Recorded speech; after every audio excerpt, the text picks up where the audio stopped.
Good evening. You're listening live to the Extreme Movie Show. Tonight's show, Extreme TV. I'm your host, Rob. Alongside me tonight from the great Midwest, I have RDV.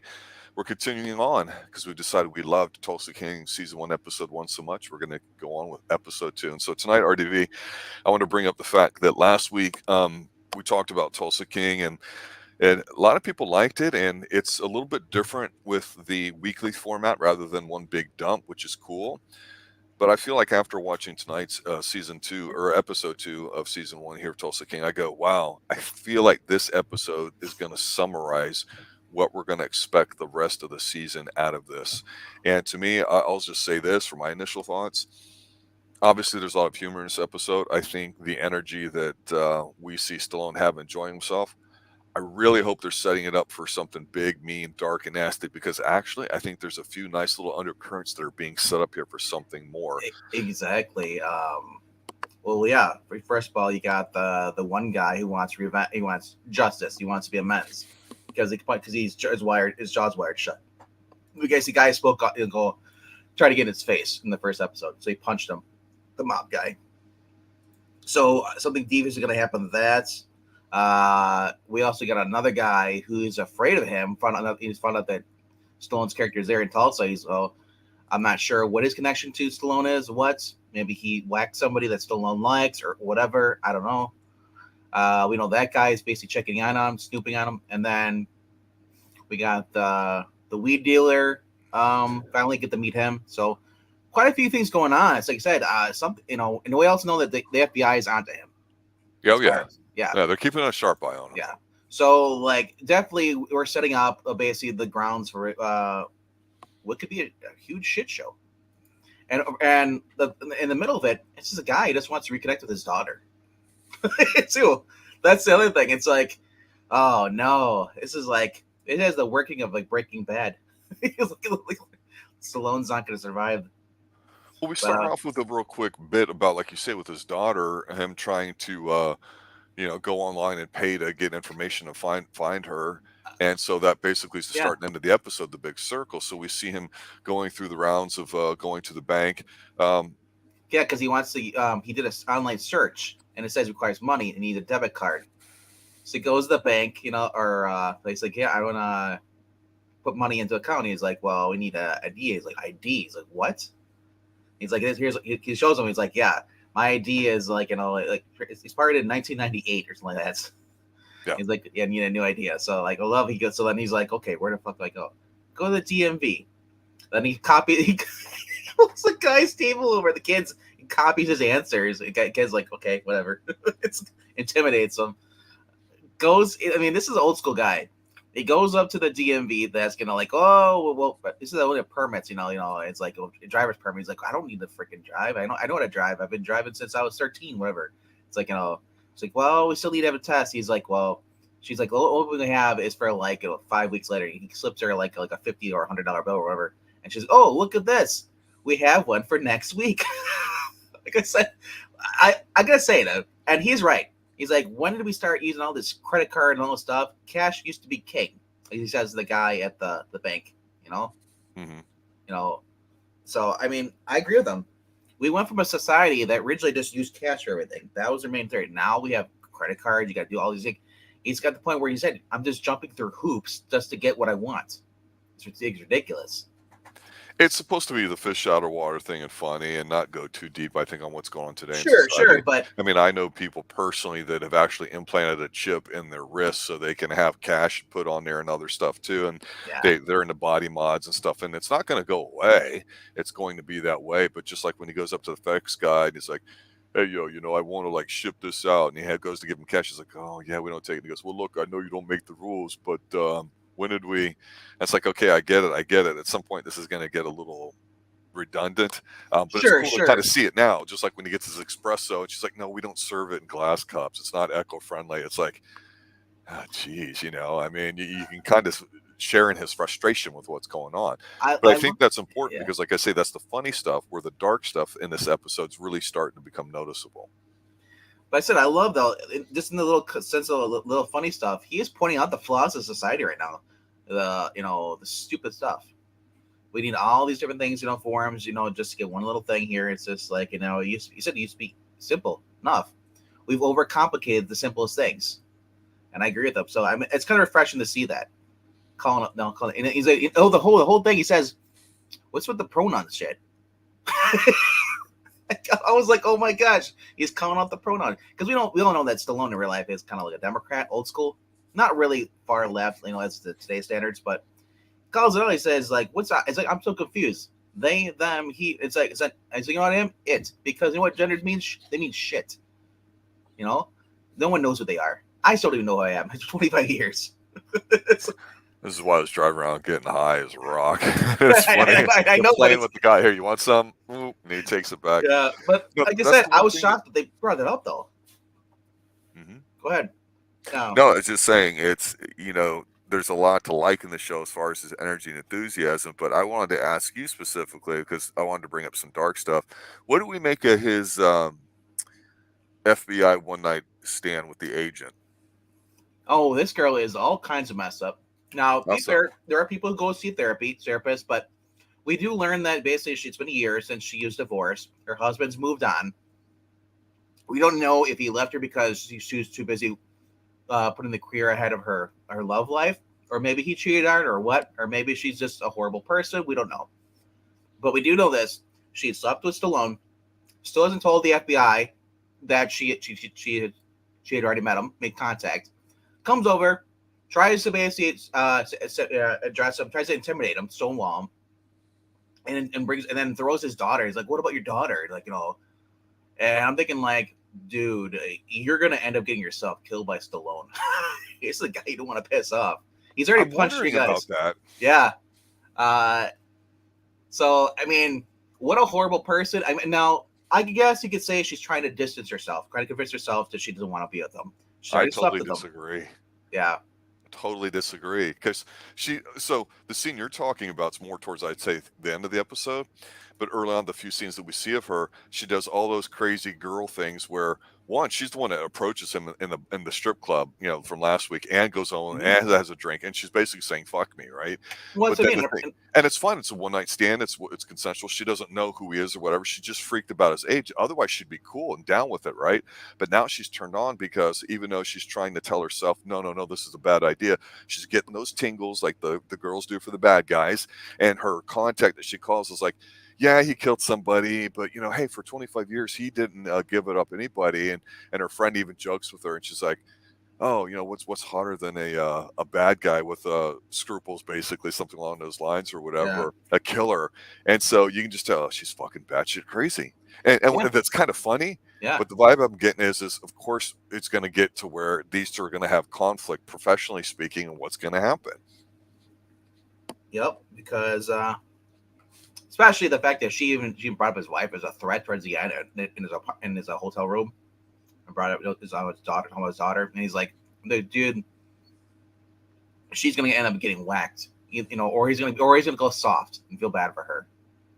Either way, I think she's gonna get involved when the guys come from New York. Yep, we know that's gonna happen. Yeah. And then she's gonna get caught in the crossfire.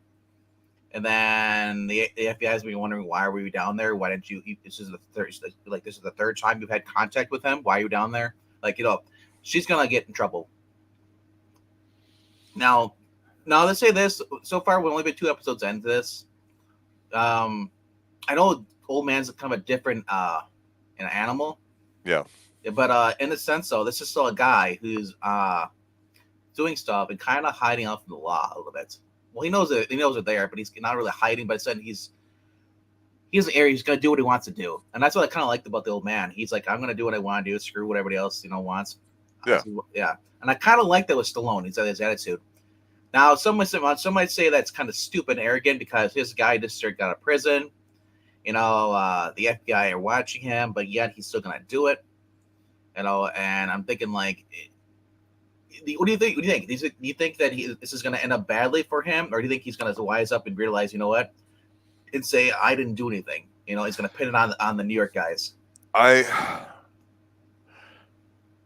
not sure, but what I hope happens here is that we enjoy getting to know Stallone's character, which I think in Yellowstone I started to watch season 1 of Yellowstone, and I know it's been on for a few seasons, people are apeshit about it, and the issue I have with it is it presents all these different sides, like the Indians, the developers, the ranch holders, and you go, "Well, who are we supposed to like or whatever?" Yep. And if the answer is nobody necessarily, just they all present something different, I get it. But we like Stallone. We want to root for him. So I hope that what happens is he finds himself in an episode or two here with the walls closing in, and he's got to figure out how to deal with it and do so in a way where he doesn't change who he is or whatever. That's the tension I hope that it builds. And so I hope that the comedy gets a little bit less and less, because the one scene that really was a little bizarre in here, and I was going to ask you about it too. And of course, there's a lot of symbolism with it. The middle of the world.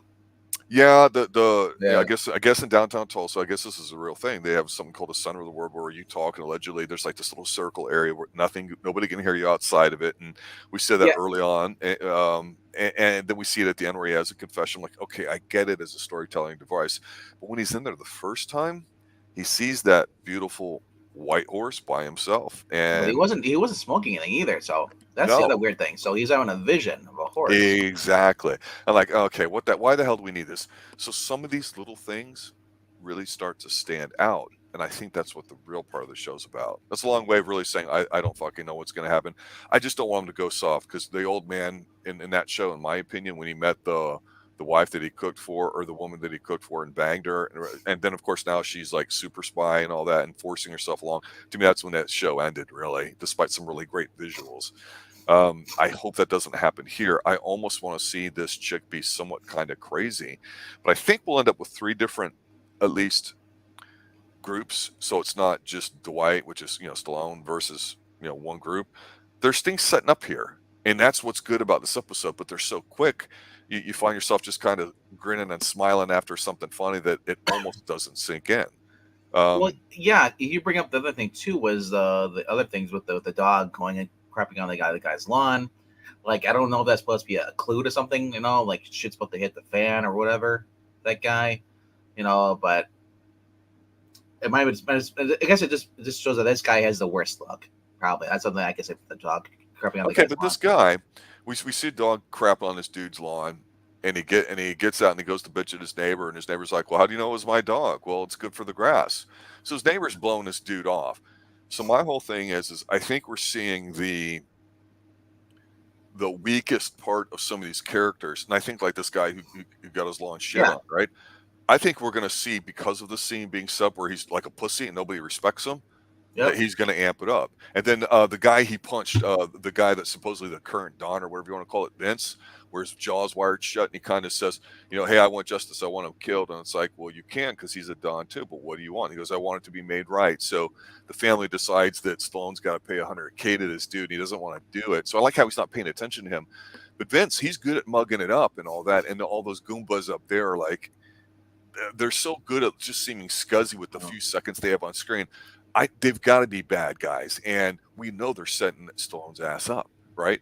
So Yeah. there's got to be a way where he just gets in over his head so damn much that he can maybe only defeat one of them, and then the next season is dealing with the other one or something. But Vince, it's like, I just we're going to probably see a bit more, I think, of him, just to make him a strong character. So when we have this conflict, it'll be more valuable when we have the payoff at the end. You know what I'm saying? But that crazy chick, that could be a really good X factor. And right now, it's fun speculating, isn't it? It is. I'm trying to think of his driver. Is that Tyson? Tyson. Yep. Yeah, Tyson J. Will is his driver. They just introduced his father in this episode. We get to see, because we know he was living with his parents, for his mom at least, But his dad's a plumber. His dad calls him out. He's like, "Oh," because he's washing the Lincoln or a Navigator, that's Stallone's. And he's like, "When are you gonna get a real job and like go back to school and stuff?" Obviously now we can see that there's kind of some restraint in the beginning episode. We see this, he's like, "Well, Dad, you're the one that's going around cleaning all wet men's toilets for a living." It's like, I'm. It's just like But they weren't fighting. Yeah. I didn't feel like. Not really at first, but you can see his dad's concern now, because you see when he gets home that later in the episode, after Right. dropping Stallone off, you see him pull in. His dad was just laying there awake in bed.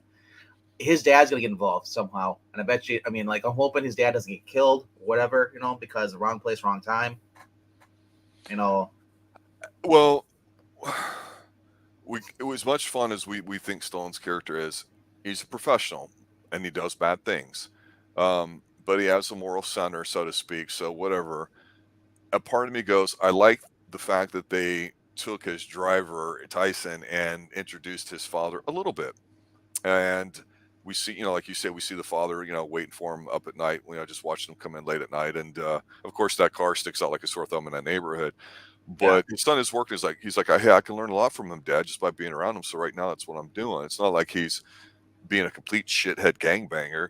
no, And so I'm like curious about that dynamic. And a part of me goes, I feel like at some point we're going to see conflict between the father and Stallone. So I yeah, like how we're setting up these relationships because that's, how they interact is, I think, is really the crux of the show. And Stallone's character can't be perfect. He can't win at everything. We know it's about meeting his daughter, but damn it, it feels like almost everybody he's dealing with can screw him because these wuss ass weed dealers that go with him, even though they're going to be a part of his crew, I would think at some point they got to screw him too, right? yeah, yeah. We also don't know what's gonna go on with the bartender. You know, You're right. You're absolutely right. Totally forgot about that from the last episode. I think that's the guy who passed away last year, didn't he? Garrett Hedlund, the guy who was supposed to be in Moon Knight. Not sure. I'm Not gonna look it sure. up because I recognize. Oh, okay, okay. This guy's still alive. Yeah. This guy was in Tron Legacy. He was, also in Four Brothers. I think I recognize. Okay, I was confused because there was a guy in Moon Knight at Disney Plus that had passed away in a ski accident earlier this year. Right. So that's good to know because I was like, man, I hate that because like the guy seems like a cool actor, a cool character. This, so I was like, oh man, I hope this isn't the same guy. But overall, we know that the other guy served time, so he knows that Stallone was in prison too. They recognize each other. Yeah, so what's gonna happen? He's gonna use the bar, the launder money? Yeah, absolutely. Is that what we're gonna do here or that? Because we already got you know, obviously, it's like this show always reminds me of the Ozark a little bit. Like he has to go moves to a town, starts taking over the business, to launder the money. Right.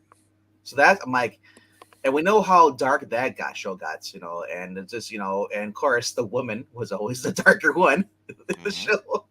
Uh, yeah, so it's interesting because we got the female cop, we got all these different players, we got the ones who basically want to come in. Obviously, they're going to come in trying to whack them, Yep.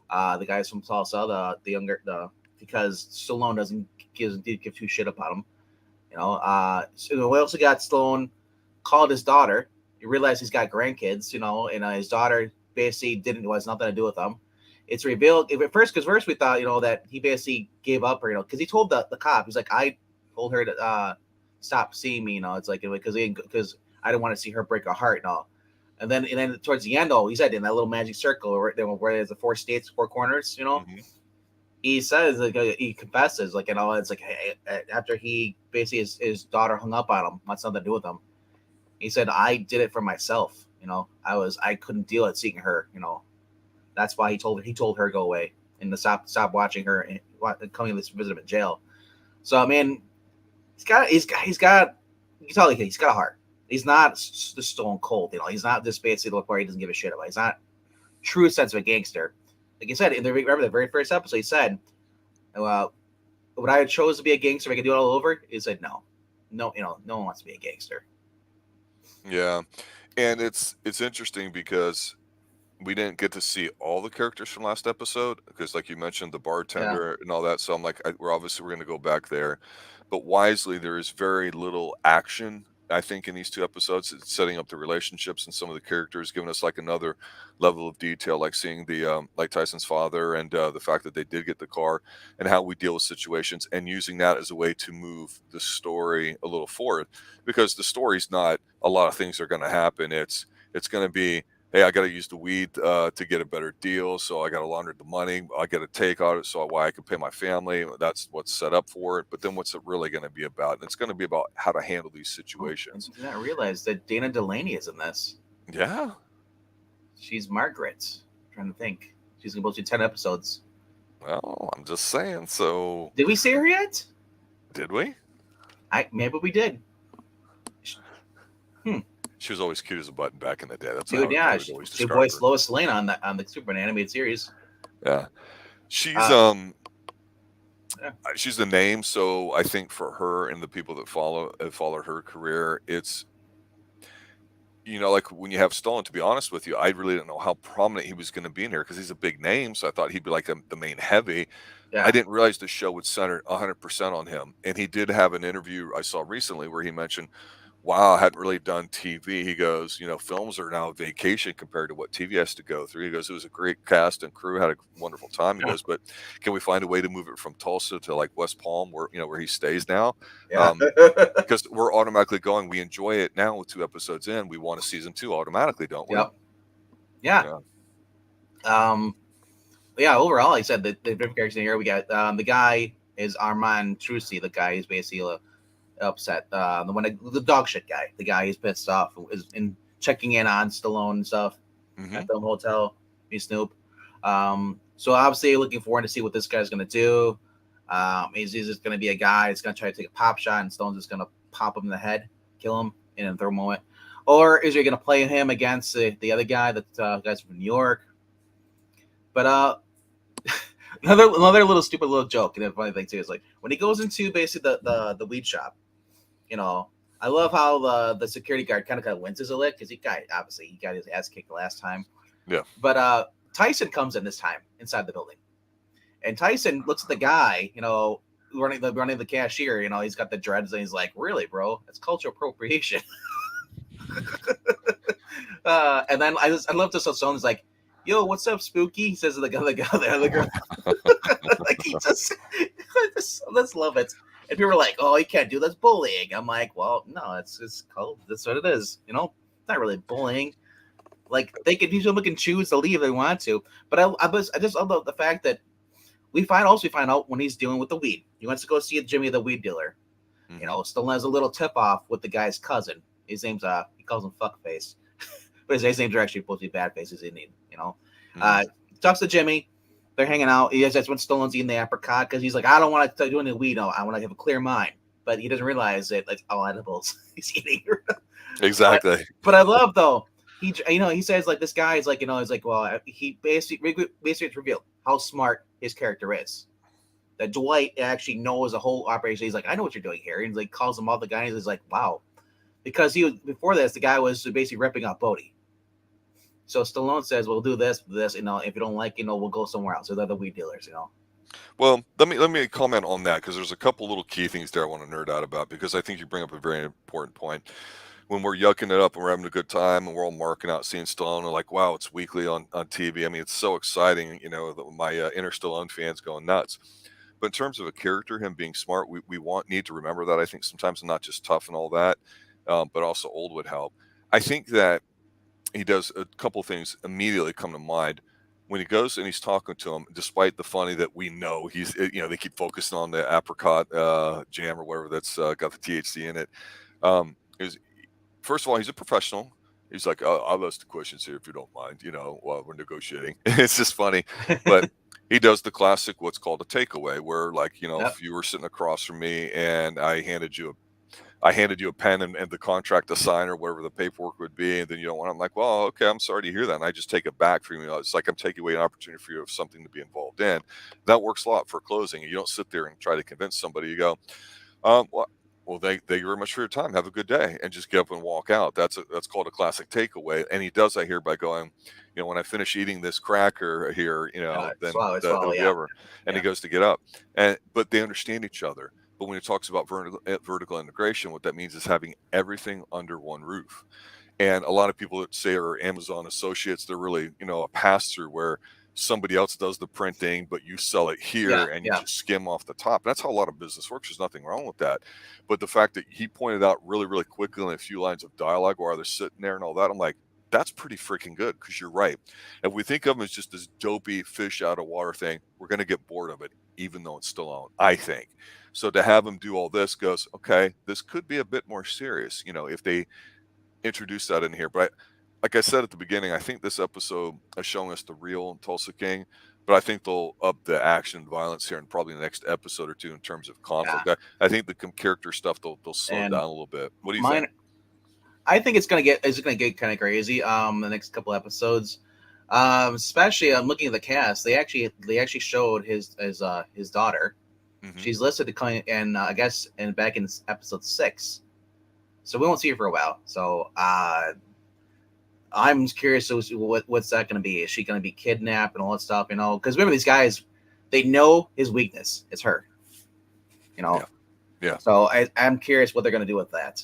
But like I said, you got all these guys, these new players coming in, and it's gonna be like I said. I think this show is much of the comedy. It's going to be like Justified in the sense you're going to see people getting shot and killed, you know, people getting like whacked, and that's what we want. If it's a gangster show, you know, if it's going to be dealing with the mafia, people need to get punched, people need to get whacked. You know, Stallone's doing a lot of the hand gestures.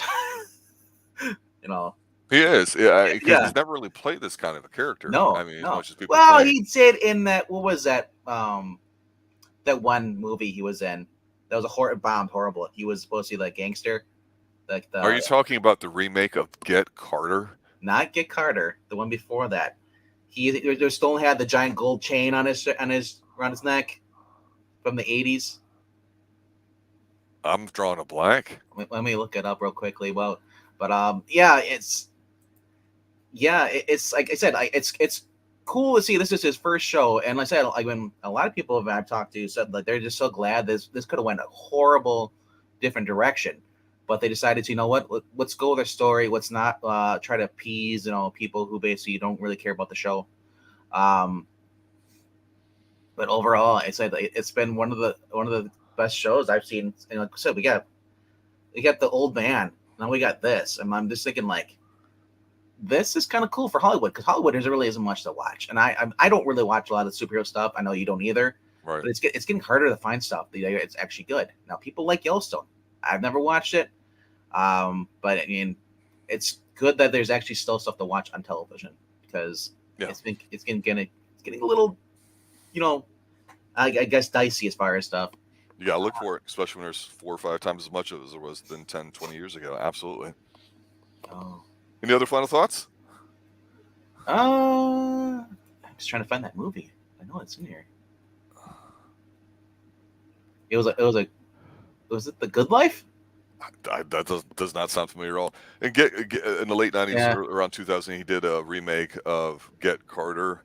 And Avenging Angelo? that is one, but Yeah, I nobody maybe. saw that. But Get Carter was considered a bomb, despite the fact it was extremely artsy. It's a guilty pleasure to me. It's the Moonraker of the Stallone catalog, if you will. Now, some people tend towards other Stallone films or whatever that you could argue are good or bad or whatever. But for me, it's Get Carter's just you got to have that in your package of like Maybe Rocky that is and Get other Carter. stuff. Is that, or is he's in the giant patch and he's as a rich mobster? No, Get Carter is he's a hitman and he's going to the funeral of his brother and he takes the train. It's got a phenomenal soundtrack because again, Michael Caine did the original Get Carter in the early 70s, a British film. So this is a reimaging of it. There's some interesting dialogue in it too. Mickey Rourke's in it. Rona Mitra is in it. Alan Cummings in it. There's a great golf scene. It's just very stylistic. It's very sexy, but nobody liked Get Carter. I'm like, oh, this is phenomenal. What are you guys missing? So it's one of those that we've been meaning to cover here on the Extreme Movie Show. But at that time, like Arnold Schwarzenegger, it was like, okay, now what are we transitioning to? Because we don't have those kinds of films anymore. I found it. It's Capone. Oh, okay. Well, there you go. Yeah, I think it has to be that because it's either that or another movie. I know that Stallone was in a movie. He's in there, and it was so bad. I forget what the plot was, but all I know is that he was a mobster. He's in the mansion. He's wearing like all the pimp suit and all that stuff. He's got the gold chain, and it wasn't. No, it was not Machine Gun with Kelly or not whatever he was. Machine Gun Joe from Death Race 2000. Although that was a good role for him. But yeah, it was like I say, like it was really weird seeing it, and like it's a movie that I don't think anybody's ever seen, so it must have been really bombed. But overall, though, it's like I said, I'm happy that he's with the direction they're going right now. If they really wanted to, they could go a different direction. But I think Stallone is pretty much, like I said, he doesn't want. He's old school, so when it's like he's kind of like us, whether he's on the left side of the fence or right side of the fence or center. He just wants to basically to put entertain people, you know. And this show goes right down the middle for me, you know, as far as politics. And that's all I'll say about it. They're dancing around it, which Yeah, you know, and I'm they're glad it's letting not. you Yeah, figure it out, which is fine. yeah, There's nothing which wrong you're with that. supposed to do. That's the thing. Like I said, you can't make a mobster movie and then just completely make it like, you know, just nothing about mobsters and just say it's mobsters and, you know, hey, it's a mobster film or whatever. So definitely check this out, guys, if you haven't seen it. The first episode was good, solid. Second one, we're kind of getting a little bit more unraveling. We're starting to see some more plots develop. Third episode, I'm expecting it to get better. I'm expecting the show to get better and better as it goes on. Now, as for him being the jokes about him being old and such and all, that needs to end. Like I said, it can't go on forever. But I mean, like, you know, it's here. It's I like it. It's here and there. It's not like completely the whole entire episode where he's just complete idiot. Like this one was kind of like really heavily focusing on that. But I think if you drop that back a little bit, do less of the old man jokes. The guy got fish out of water. Yeah. And just focus on everything. But then again, it might help him. Like it might be his advantage, the fact that he's a fish out of water. You know, knows a certain thing where these other ones who basically are, I guess it's Stallone versus millennials in a sense, like you said. Well, it might work out the advantage. To rally around him like as an underdog, which is what we want. I don't know that we're feeling that he's that right now, this character, but I do know that, you know, again, the recent talk is, will he even bother doing a season 2? Because I know that this was an extremely successful show for Paramount for people to, you know, to sign up and do all that. And of course, some people cancel immediately after. We know how that game's played, but Paramount, I think, was smart in doing this and doing it as a weekly drop, getting the hype train up so people like here on the Xtreme Movie Show, we can talk about how good it is and get the word out. That's very smart on their part. From the economic standpoint, Paramount's like Warner Brothers unloading a lot of debt, and so you're going to see, I think, some more consolidation out there with some of these. Maybe Amazon's going to buy up somebody at some point. They're going to have to, or even Apple. And I think with Stallone, you know, it's just everything's negotiation, right? So I'm sure, you know, no matter how the season ends, which I don't know, you know, it would be worth it to have him for a second season. Because right now, I think we're both in the same opinion here of, well, 2 episodes in, we're really liking it. We can't wait for the third one. And unfortunately, like I said with the old man, I think by about episode 3 or 4, I'm like, okay, I got gut punched, but I'll see if I can, you know, get my win back. And I never did. And now I'm looking at this going, I hope it doesn't turn into the old man, you know, because I feel snake bit. But right now, it's a lot of fun. I mean, the old man, cool, but it's not fun like this show. So the movie I was thinking of was Oscar. Yeah, Oscar. That was, like I said, if you hated that movie, you're gonna like this show. Because that was, like I said, that was just wow. Marissa Tomei was in there. I mean, bring Marissa Tomei in this cast. I'm up for that. Like, always up for Marissa Tomei. Is Chaz Palminteri still alive? Is he still alive? I don't know. I need a cameo. Well, there you have it, ladies and gentlemen. Tulsa King Season 1, Episode 2 with Sylvester Stallone. Check it out. It just dropped over the weekend. Next Tuesday night, we'll be doing Episode 3. Let's hope this continues. Doesn't turn into a big turd sandwich, but if it does, I'm sure Sly will be able to make it entertaining at the very least. But yeah, Ed's mentioning here in chat, we were kind of briefly mentioning that Sly mentioned how tough it is and all that. So, and it's a rumor, but again, it's negotiation. He didn't sign up for just one season. I'm sure because he's so central to it, he's going to want it to be special. And we'll see we'll see just what season 1 is. We'll enjoy what we can, and we'll see what his decision is. Frankly, I'd love to see something like this in Florida, make it easier for him to say yes to. It's a win-win for everybody involved. It doesn't have to be Tulsa. At the end of this, they could have something or whatever. Miami, but, you know? Yeah, absolutely. And Stallone knows Miami. Check out the specialist. Yes. All right, everybody. Thanks for watching. Thanks for listening. Have a good night. And as always, to remember, stay extreme. Later, guys.